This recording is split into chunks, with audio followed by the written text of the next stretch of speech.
So the new patient comes from step down, and I come in, and the first thing that happens is that she says, I don't want to be here. Here we go.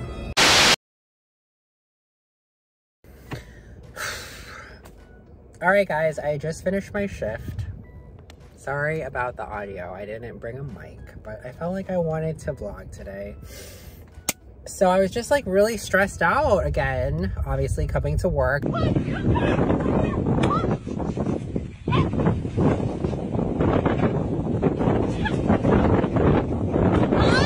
I got canceled yesterday because of low census, so that was fun. Came in today, I was like, I was hyping myself up, and I was like telling myself my new mantra, which is, I am good enough. I am a great nurse. I am going to have a great day. You know, but take it. Anyway. So I started off with 5 patients. Wasn't too bad. I had one of the patients before. He's really cool, really easy. Most of my patients were like standby assists, if anything, one person. You know, it could have been worse. I don't like to talk about politics, especially at work, but this one patient, she was just very pro one of the candidates, and it was just like very annoying. It was just too much, and I was like, okay, girl. So I try not to I try to stay away from politics at work with my patients and my coworkers as well. And she was like, oh yeah, you better vote for him. You should vote for him. We proudly stand for the national anthem.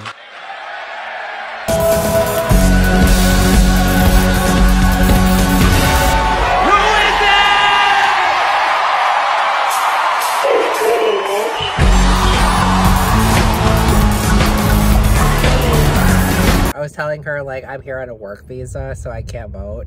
But she was like, well, if you get the chance to, you should vote for this guy.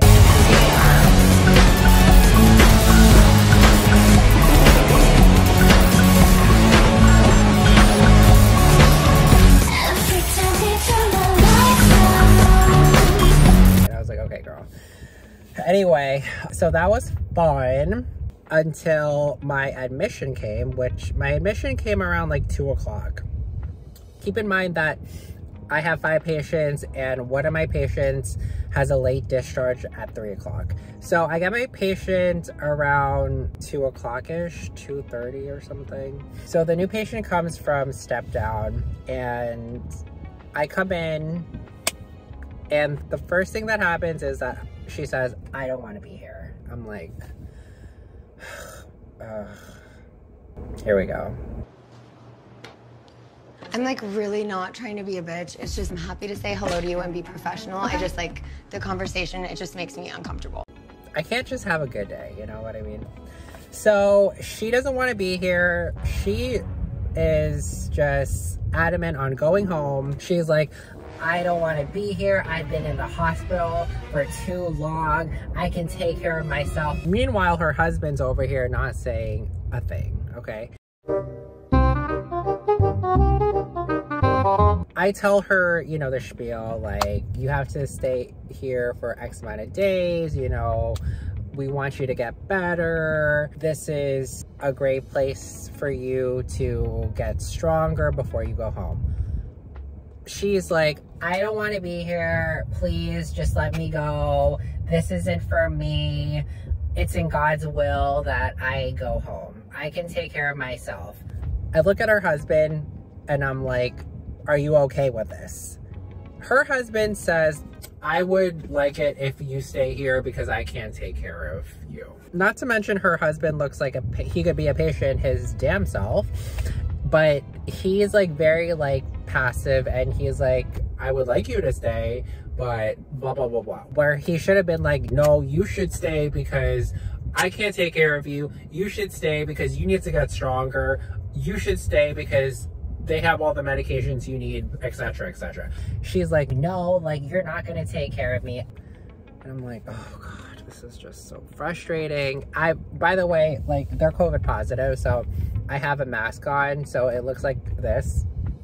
But inside, in my head, I'm like, yeah! Like that. Because it's like, the liaisons, like, should have explained to them, like, you need to go to another unit before going home. This is what's in store for you once you get on a step down before you go home. This is the plan. You're gonna go to another unit before you go home. Why wasn't that addressed, you know? So it's like, you're kind of like wasting my time where I have like 4 other patients I need to take care of who want pain meds, 4 other patients who are putting the light on because they want to go to the bathroom, 4 other patients who are wanting help from me. I'm trying to like juggle everything and everyone. And it's like, I don't know why that wasn't addressed beforehand. Hey guys, it's Editing George here. I forgot to add that one of my patients' blood pressure was like so crazy, and luckily she wasn't like symptomatic and showing signs that it was high, but like it was just like constantly high, and this was one of her blood pressures, so that's what I was dealing with as well as having to deal with this patient who didn't want to be here and wanted to leave AMA. So it was just like a lot going on, you know, and this blood pressure was actually even worse like before, so this is like one of the better ones. So thank God I like talked to the nurse practitioner and I got like a PRN hydralazine to bring that lower. If she really didn't want to be here, then how did she get the approval to come to our unit? So in my head, I'm like, let's just try. I'm like, okay, George, just try to convince her to stay. Try to like, because that's the obvious choice, right? You want someone who is not capable to take care of themselves at home to get better. So I'm like telling her all these things, like, yeah, like we have a great medical team, but which is true. Like if I had to go to a place, I would come to my unit because it's a great unit, you know, and it's just a place where we have great teamwork. Everyone's great. She's not buying it. She's not wanting to buy the candy I'm giving her, okay? She wants to go home. I want to go home. The medications you guys are providing are not natural. They're not healthy. They're not pure. God wants me to go home. Like, I can't convince you to stay. All right, let me get my supervisor. My supervisor comes in, says even more things, and it's like she still wanted to go. So she goes out AMA and she still needs help. She still needs help to get dressed. She still needs help to go to the bathroom. So I'm like, if you can't do these things on your own, these simple tasks on your own, how are you going to do this at home? One of her excuses was like, yeah, like I'm in charge of our community library and we just got a whole bunch of donations and, you know, I need to be there. More excuses were, God wants me to go. God wants me to go home. I just trust in God that I need to go home. And I'm like, I believe in a higher power, etc., etc. I'm pretty sure that God would want you to leave it to the medical professionals.